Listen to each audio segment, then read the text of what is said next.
1,00,000 మంది శివభక్తులతో కలిసి మహారుద్రాక్ష పూజలో పాల్గొనండి. వెంటనే కాల్ చేసి మీ పేరును నమోదు చేసుకోండి. నమస్తే రమ్మగారు. నమస్తే జయ. రమ్మగారు, మనము బౌద్ధ జాతక కథలు కూడా చెప్పుకుంటూ ఉన్నాం కదా, ఒక కథ చెప్పుకుందామండి. ఈ బ్రహ్మదత్తుడు కాశీ రాజ్యానికి రాజుగా ఉన్న కాలంలో కాంపిల్య నగరానికి పాంచాలుడని ఒక రాజుగారు ఉండేవాడట. ఆయన పరమ క్రూరుడు, కఠిన హృదయుడు, చాలా గట్టిగా ఉండేవాడు. శిక్షలు అవి చకచక అమలైపోయేవి. ఆయనకి వేళకి పనులు అయిపోవాలి, డబ్బులు వచ్చేసేయాలి, ఇంత రావాలి, అలా లెక్కలు పెట్టుకుని ఉండేవాడు. ఇతను ఇలా ఉండేసరికల్లా ప్రజలు, ఈ మంత్రులు కూడా కఠినంగా ఉండేవాళ్ళు. దానికి తోడు ఆయనకి తన పని అయిపోవటమే ముఖ్యంగాని రెండో ఆలోచన ఉండదు. వాళ్ళు కూడా అంతే. దానివల్ల ఏమైందంటే పన్నుల భారం పెంచేశారు. ఇప్పుడు సంవత్సరానికి ఇంత ఆదాయం రావాలనుకో, రాజు అన్నవాడు ఏం చేయాలి? ఈ సంవత్సరం ఎక్కడైనా వానలు పడ్డాయా, పడలేదా, గొడ్లు ఉన్నాయా, పోయినాయా, ఏమన్నా క్రూరమృగాలు బారిన పడిపోయినాయా, ఆ ఊళ్ళో వాళ్ళకి పంటలు బాగా పడినాయో లేదో చూసి పన్నుల హెచ్చు తగ్గులు చేయాలి. అలా కాకుండా నాకు 1,00,000 వరహాలు కావాల్సిందే అంటే ఏం చేస్తారు జనం? అంతే కదా. వాళ్ళు ఏ 60 70 ఇవ్వగలిగారనుకో, మిగిలిన 40 వసూలు చేయవలసిందే. మంత్రులు కూడా అలాంటి వాళ్ళే. క్రమంగా వీళ్ళకి 50 కూడా పండని పరిస్థితి ఉంటే దానికి తగ్గట్టుగా ఏ ఏర్పాట్లు చేయకుండా డబ్బులు వసూళ్ళకి మాత్రం వచ్చేసేవాళ్ళు. ఈయంతో విసిగిపోయి ప్రజలట ఊళ్ళ నుంచి వెళ్ళిపోయేవాళ్ళు. తెల్లారేసరికల్లా ఇళ్ళు పాడుపెట్టేసి అడవుల్లోకి పారిపోయేవాళ్ళట. రాత్రిపూట వచ్చి ఏదైనా చూసుకునేవాళ్ళు, పని లేకపోతే లేదు అసలు. ఆ ఇళ్ళ చుట్టూ తమ ముళ్ళ కంచెలు అవి అడ్డం పెట్టేవాళ్ళు. అంటే ఎప్పటి నుంచో వీళ్ళు లేరనే సినిమా ఇవ్వడానికి. చాలా ఊళ్ళల్లో జనం ఖాళీ చేసేశారు. ఇలాంటి పరిస్థితి ఉండేది. అయితే ఏమైందట, ఆ కాలంలో మన బోధిసత్వుడు ఈయన పాలనలో ఉన్న ఒక పాలించేటువంటి అడవిలో, అంటే అడవులు కొన్ని నిర్మిస్తారు కదా, వీళ్ళే పెట్టుకుంటారు. దాన్ని ఏమంటారు, మనకి ఇప్పుడు కూడా తయారవుతాయి, దాన్ని ఏవో ఫారెస్ట్ అంటారు. టక్కిన పేరు గుర్తు రావట్లేదు, కొన్ని పదాలు జ్ఞాపకం రావు నాకు. వీళ్ళే ఏర్పాటు చేస్తారు ఉద్యానవనాలు, కాకపోతే అడవులకు సమీపంలో నిర్మించబడినవి. అందులో ఒక తిందుక వృక్షంగా జన్మించాడట. అయితే ఆ తిందుక వృక్షానికి పూజలు చేసే కాలం అది. ఆ వృక్షం చాలా అందంగా ఉండేది, చాలా బలంగా ఉండేదట. ఈ రాజుగారికి తిందుక వృక్షపు పూజ ఉంది వాళ్ళ జాతిలో. ఈ వృక్షాన్ని, ఏ వృక్షాన్ని అయితే వృక్షంగా అయితే బోధిసత్వుడు జన్మించాడో ఆ వృక్షంగానికి వీళ్ళు పూజ చేసేవాడు. సంవత్సరానికి 1000 మాడలైనా ఖర్చు పెట్టేవాట ఆ పూజ జాతర కోసం. జాతరలు చేస్తారు. ఇప్పుడు రావి చెట్టుకి పూజ చేయటం అవి మనకు తెలుసు కదా. కొన్ని చోట్ల మర్రి చెట్లకు కూడా పూజ చేసేది కనపడుతుంది. ఈ తిందుక వృక్షానికి పూజ చేసేవాళ్ళు. అయితే ఏమైంది, ఆయనకి రాజు ఇట్లా చెడ్డవాడుగా ఉండటము, ప్రజలు అట్లా ఆయన శనగొట్టుగా అయ్యి బాధ పెట్టడం, ప్రజలు బాధపడుతూ ఉండటం ఆయనకు నచ్చల. రాజుకి తనంటే ఇష్టం కాబట్టి ఏదైనా జ్ఞానోదయం వచ్చే పని చేయాలనుకున్నాడు. ఒకనాటి రాత్రి కల్లో కనపడ్డాడట ఆయన. నేను తిందుక దేవుణ్ణి, నీకు ఒక బోధ చేయడానికి వచ్చాను అన్నాడు. చెప్పమన్నాడు రాజు. నువ్వు రాజు దుర్మార్గుడుగా ఉండకూడదు, అరాచకం ప్రబలిపోతుంది. నువ్వు ఇట్లా సరిగ్గా ఉండకపోవటం వల్ల నీకు ఈ రాజ్యంలోనూ సుఖం లేదు, రేపొద్దున నరకంలో పడతావు నువ్వు. ప్రజల ఘోష కొట్టేస్తుంది నీకు. రాజు అన్నవాడు ప్రజారంజకంగా పరిపాలించాలి. భూలోకంలో పుట్టిన విష్ణుమూర్తి రాజు అన్నవాడు. వాడు ఇతరులను అందరినీ కనుక్కోవాలి. ఇప్పుడు ఒక రాజే కాదు, ఒక సంస్థకి హెడ్. ఆయన అందరి కష్టం సుఖం నిష్ఠూరం కనుక్కుంటే కదా సంస్థ ముందుకెళ్తుంది. రాజ్యాలు కూడా అంతే. నువ్వు దుర్మార్గుడిగా ప్రవర్తిస్తున్నావు. నిన్ను బట్టి నీ మంత్రి సామంతులు అందరూ కూడా అలాగే ప్రవర్తిస్తున్నారు. నీ రాజ్యంలో ప్రజలు చాలా దుఃఖాన్ని అనుభవిస్తున్నారు. ఇళ్లల్లో ఉండకుండా అడవుల్లో ఉంటున్నారు వాళ్ళు. ఒక ప్రజలని అడవి దారి పట్టించావంటే నిన్నేమనుకోవాలి, ఇక్కడ బాగుండలేదు, ఇంకో దేశం పారిపోతారనుకో మన వాళ్ళు. మన ప్రభుత్వం సరిగా లేనట్టు కదా, ఈ రాష్ట్రం కష్టం అని అనుకుని పారిపోతారు. ఈ దేశం కష్టం అని వెళ్ళిపోతారు, అర్థమైపోతుంది కదా. ప్రభుత్వపు చేతక అంటాను, నువ్వు సరిగ్గా లేవు, సరి చేసుకో నువ్వు అని చెప్పాడు. నువ్వంటే నాకు పరమ ప్రీతి, అందుకని చెప్తున్నాను అని. పొద్దున్నే గబగబా లేచి పురోహితుడిని మంత్రిని రప్పించి ఇక ఆ విషయం అంతా చెప్పాడు. నాకు ఇట్లా కాలొచ్చింది, తిందుకు దేవుడు నాకు ఇట్లా ప్రత్యక్షమయ్యాడని. సరే మంత్రి అన్నాడు, సరి చేసుకుందాం అన్నాడు. కానీ రాజుకి ఏమనిపించిందంటే అసలు నిజంగా పరిస్థితి ఏంటో చూడాలి. పురోహితుడు అన్నాడు, ప్రభు, భగవంతుడు తనంతట తను స్వయంగా వచ్చి బోధించాడంటే నువ్వు చేయవలసిన క్రియ అది. ఎక్కడి నుంచి సరి చేసుకోవాలో చూడాలి మనం. కాబట్టి మన ఇద్దరం వెళ్దాం, ఊరంతా తిరుగుదామన్నాడు. ఆయన రాజ్యంలో పర్యటనకి పురోహితుడిని వెంట పెట్టుకుని మొత్తం ప్రభుత్వాన్ని మంత్రికి అప్పచెప్పేశాడు. నేను వచ్చేదాకా మీరు చూసుకోండి అని. పురోహితుడు ఆయన కలిసి మారు వేషాలలో బయలుదేరితే ఒక గ్రామం చేరారు. ఒక గ్రామంలో ఒక 10 అడుగులు వేసాక ఒక పెద్ద పెద్ద పాకం, దాని చుట్టూతా ముళ్ళ చెట్లు పెట్టున్నాయి. వీళ్ళు అక్కడికి వెళ్ళేసరికి చీకటి పడుతుంది, కను చీకటి. ఆ ముసలాయన ఒక ఆయన ఆ ఇంట్లోకి ప్రవేశించబడుతూ కాల్లో ముళ్ళు గుచ్చుకుని కింద పడ్డాడు. అబ్బా అని, నేను నా కాల్లో గుచ్చుకున్న ముళ్ళు పాంచాలుడి గుండెల్లో బాణంగా దిగాలి రేపు అని శాపనార్థాలు పెట్టాడు. పెట్టేసరికల్లా పురోహితుడు అన్నాడు, అయ్యా నువ్వు వృద్ధుడివి, చీకటి పడిపోయింది, మీ వాకిట్లో ముళ్ళు గుచ్చుకుంది, రాజుకి గుచ్చుకోవాలని శపిస్తున్నావే నువ్వు అంటే, ఎందుకు శపించకూడదండి, రాజు సరైన వాడైతే నాకు ఈ కష్టం ఉంటుందా? ఏ గృహస్థైనా తన ఇంటి చుట్టూ ముళ్ళ చెట్లు పెంచుతాడా? నేను ఎందుకు పెట్టాల్సి వచ్చింది ఇక్కడ?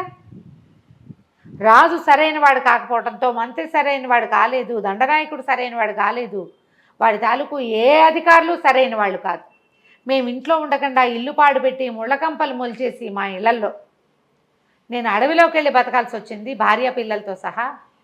ఏవో వస్తువు కావాలని వస్తే ఈ వాకిట్ ముళ్ళు గుచ్చుకుంది, లేకపోతే నా వాకిట్లో రోజు వాకిలు ఉడిచి ముగ్గేసుకుని కళ్ళాపేసుకుని ముగ్గేసుకుంటే పచ్చగా ఉండాలి, నాకు ముళ్ళెందుకు గుచ్చుకోవాలి? దీనికి కారణం రాజు కాదా? బాగుంది అనేసరికల్లా రాజు అన్నాడు పురోహితుడి చెవులు, చాలండి నిజమే ఇది, వెళ్దాం పదండి అన్నాడు. అప్పుడే ఎట్లా ప్రభు, ఇది ఒకటి తెలిసింది కదా, ఇంకా ముందుకెళ్దాం పదండి. ముందుకెళ్తే ఒక ఆడావిడ, ఒక మనిషి, ఒక 45 ఏళ్ళు ఉంటాయి, చెట్టు ఎక్కి ఏమిటో ఒక ఆకులు కోసుకుంటాం.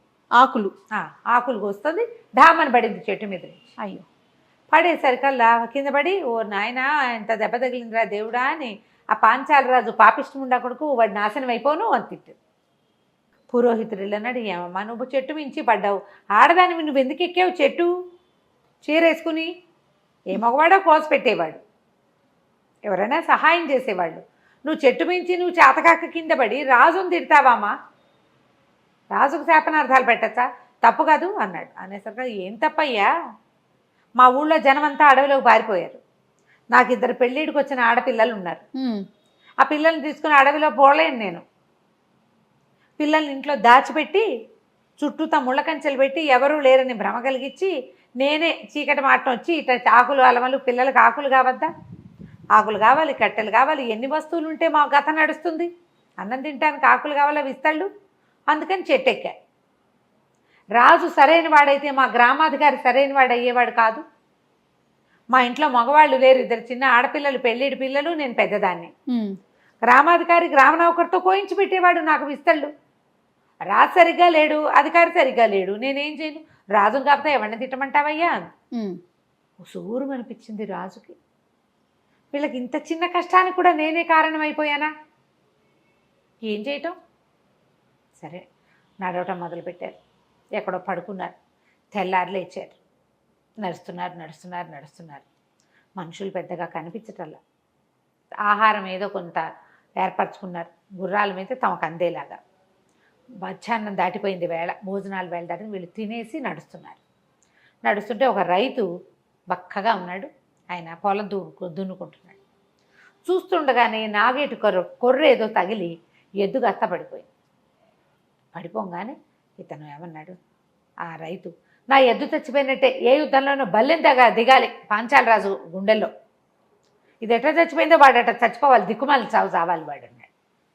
అనేసరికి పురోహితుడు అన్నాడు, ఏమయ్యా ఇంత మాట అన్నావు, నువ్వు చూసుకోలేదు దాన్ని, నువ్వేమో దున్నుతున్నావు, దృష్టి దాని మీద పెట్టుకోవాలి, దాని మీద పెట్టుకుంటే తగిలేది కాదు, నీ ఎద్దు చచ్చిపోయిన దానికి రాజగుండెల్లో బల్లెం దిగాలంటావయ్యా, ఇంత మాట అంటావా నువ్వు అన్నాడు. మరి ఏమనండి, ఏం చెయ్యాలి, దుర్మార్గులుగా ఉన్నారు రాజభటులు, మా వెట్టిది నా కోసం తెచ్చిన అన్నం వాళ్ళు లాక్కుని తినేసిపోయారు, అట్లా చేసేవాళ్ళు. మరి ఎవరిది వాళ్ళకి పైన కంట్రోల్ లేకపోతే అలాగే ఉంటుంది కదా.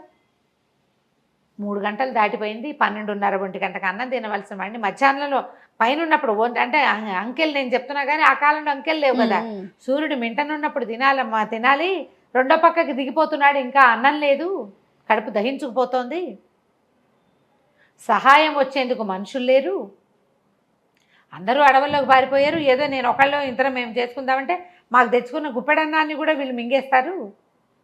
రాజు వల్ల కదా సైనికులకి ఇట్లా ఎందుకుంది, వాడికి జీతం బత్యం సరిగ్గా లేవేమో, లేకపోతే ఎవరినైనా కొట్టి తినరా అని చెప్పారేమో పైన.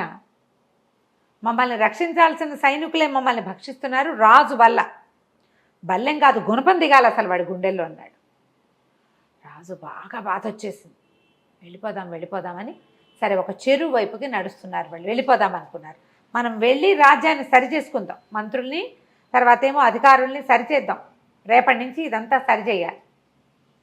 వెళ్తుంటే ఒక సరోవరం, ఒక చెరువు కనపడి, సరోవరంలాగా ఒక చెరువులాగా.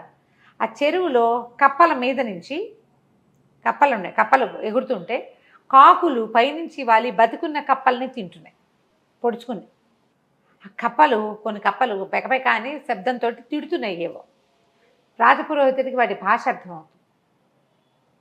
రాజును కూడా ఇలాగే బతికుండగానే రాబందులు పీక్కు తినాలని శపిస్తున్నాయి కప్పలు. అయితే వీడు రాజపురోహితుడని ఈయన వాళ్ళకి తెలుసు కప్పలకి. ఇంత శపించాలా, కప్ప కూడా శపించాలా రాజుని అని అడిగితే, నువ్వు పురోహితుడు కాబట్టి ఇట్లా అడుగుతావయ్యా. ఈ ఊళ్ళో కాకబలు లేవు ఈ దేశంలో. కాకి కూడా ఎంగిల్ చేత్తో కూడా ఎవరు కాకిని విదిలించట్లా. వాళ్ళకి తినడానికి తిండి సరిగ్గా లేకపోతే వాళ్ళు కాకులకేం పెడతారు? అదే కదా, కాకబలి వేయాలి కదా. ప్రతి వాళ్ళు దీంట్లో దారుల్లో బలి వదిలిపెట్టాలి, బలి అన్నం వేయాలి. ఏమీ లేదు, జంతువులకి కాకులకి అన్నిటికీ ఆహారం లభించాలి. అవి మమ్మల్ని బతికుండగానే పీక్కు తింటున్నాయి. ఊళ్ళో కనుక ఆహారం దొరికితే అది అడవిలోకి ఎందుకు వస్తుంది, చెరువుల మీద ఎందుకు పడతాయి? చచ్చిన కప్పని తింటుంది కాకి, బతికిన కప్పని పీక్కు తింటుందంటే దానికి ఎక్కడా లేదు, కడుపు కాలిపోతుంది. కాకులకి కూడా ఆహారం దొరకని రాజ్యం ఇది. మరి రాజుకి ఇలాంటి శిక్ష కాకపోతే ఎలాంటి శిక్ష ఇవ్వాలి? ఆయన వెంటనే వెనక్కి తిరిగి వెళ్ళిపోయాడు. మొత్తం ప్రభుత్వాన్ని చేశాడు. కఠినాత్ముడుగా ఉండడం మానేశాడు. తిందుకు దేవుడి వల్ల జరిగింది. బోధిసత్వుడి వల్ల ఈ రాజులో మార్పు వచ్చింది. అతను తెలుసుకున్నాడు, ఊళ్ళోకి వెళ్ళి రాజు అయిన ప్రతివాడు దేశాటన చేయాలి. ప్రభుత్వం కూడా చూడు, మన సర్వేలు నిర్వహిస్తారు కదా, ఏం కోరుకుంటున్నారో ప్రజలు. ఇవి దొంగ సర్వేలు కాదు, బయాస్గా చేసేవి కాకుండా జెన్యున్గా చేస్తే మనకు తెలుస్తుంది పీపుల్ ఏం కోరుకుంటున్నారు, వాళ్ళకి ఏం కావాలి అని. అది చేసి ఆ రాజు సరి చేసుకున్నాడు. తర్వాత కాలంలో మరణించిన పాంచాలుడు స్వర్గానికే వెళ్ళాడట, నరకానికి వెళ్ళల. అంత మంచి పనులు చేశాడు. అందరినీ సరిచేశాడు. అన్ని ఇబ్బందుల్లో ఉన్న జనం అందరినీ సరి చేసుకున్నాడు. ఇది ఒక కథ. బాగుంది కదా, ఆసక్తి, చాలా బాగుందండి. కథ కంచికి మనం ఇంటికి. నమస్తే. నమస్తే.